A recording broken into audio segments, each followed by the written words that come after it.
everyone. Thanks for coming again today. We're going to do some date squares today.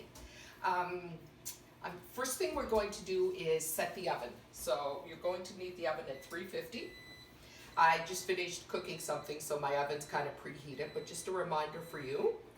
We're going to need an 8x8 pan, so we'll get our pan prepped before we start mixing it up. It's so simple.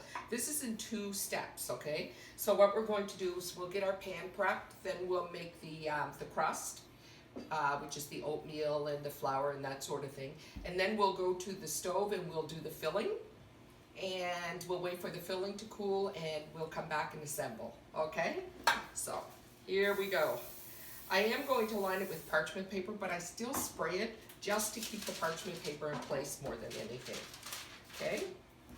Now let me see if I can get over here so you can see it. I'm sure everybody knows how to line a pan. So, that's it. Kind of simple. A little bit in here. Date squares tend to be kind of sticky, so it's nice to line the pan and avoid any unnecessary nuisance. Okay, this is a little bit wider, but that's fine. As long as we can pick it up out of the pan, we're good.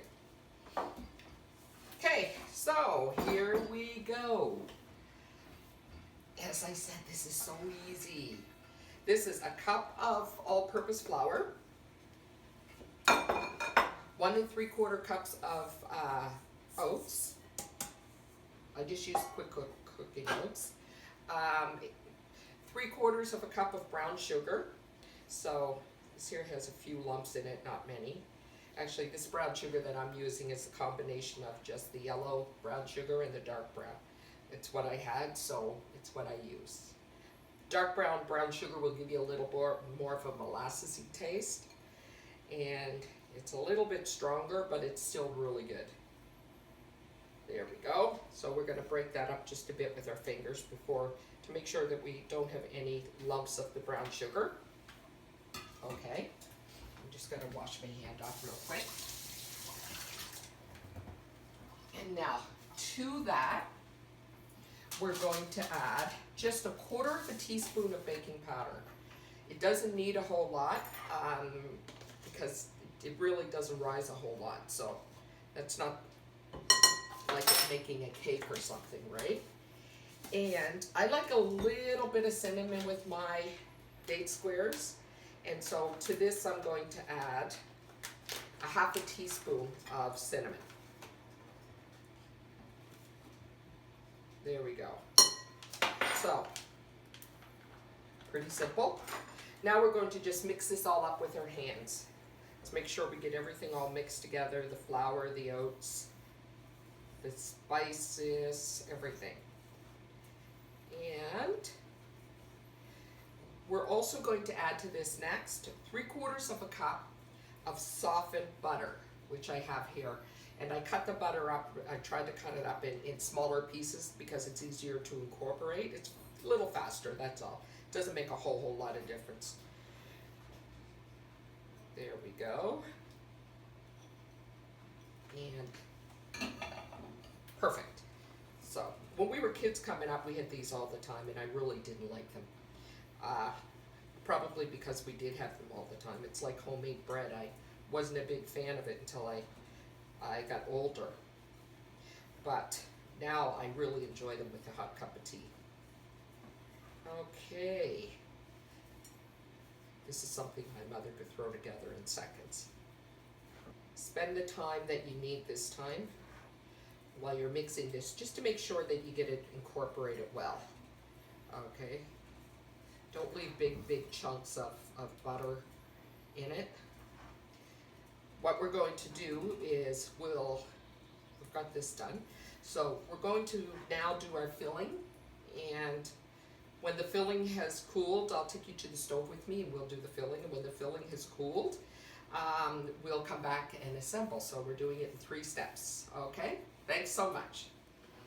Okay guys, so as I mentioned, we're going to be doing the filling for the date squares.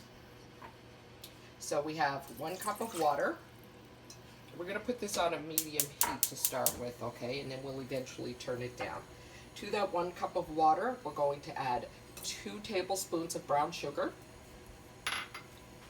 and 2 tablespoons of lemon juice. So we're going to bring this here to the boil for a bit. It won't take long, just enough to soften up. It doesn't even have to boil, just enough to soften up that the brown sugar in there a bit. So this recipe is from Ricardo. I like a lot of his recipes as well. And now I'm going to show you how I did the dates. I actually left some. I typically will buy whatever dates are on sale. My mom used to buy it in the blocks like this. But these were on sale. It was a package for $5. And you have to seed them yourself. And so this is, it's so easy. You just pull it apart and take the seed out.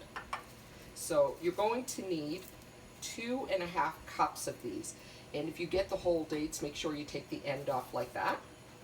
So I already have pretty much the 2.5 cups here already seeded. I just wanted to show you how I did it. Okay, they are sticky sweet, delicious. Okay, now let's just put all of our dates in the pot. Well, it's already starting to come to the boil a bit. There.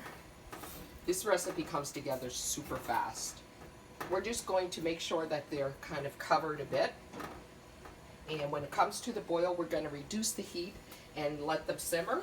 And we'll come back and add a half a teaspoon of baking soda at the very end.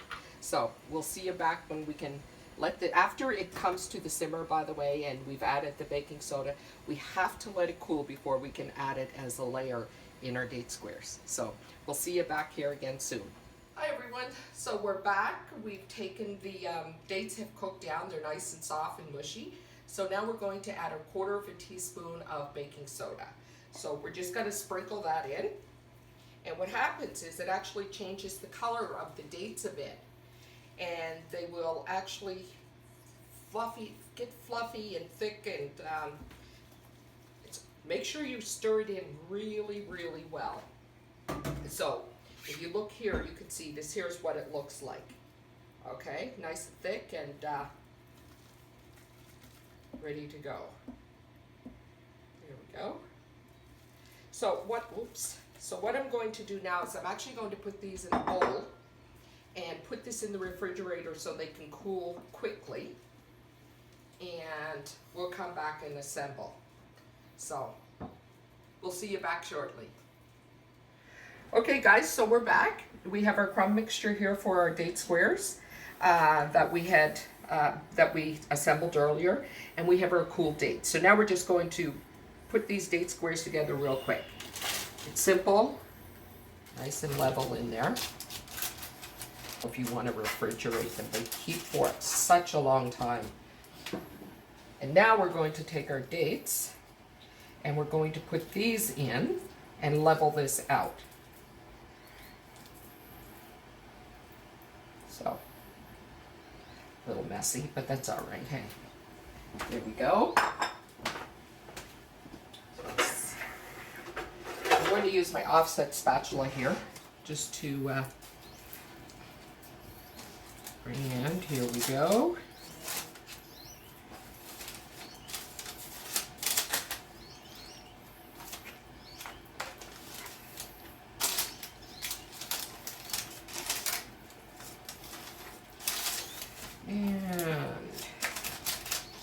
Doesn't have to be perfect. There's nothing I bake or cook that's perfect, not by a long shot. So, here we go. Nice and smooth, that's the main thing. And level. As level as it can be. And the rest of the topping. And put it all over. Absolutely love this. These are so good. And super easy to make. So, there, a little bit more, that's the final. We're going to make sure that we have it sealed all around the edges. That's usually the thing that keeps it from bubbling up too much, but when it bubbles up, you get those nice hard brown parts that are really delicious. So there we go. We have our oven already set to 350.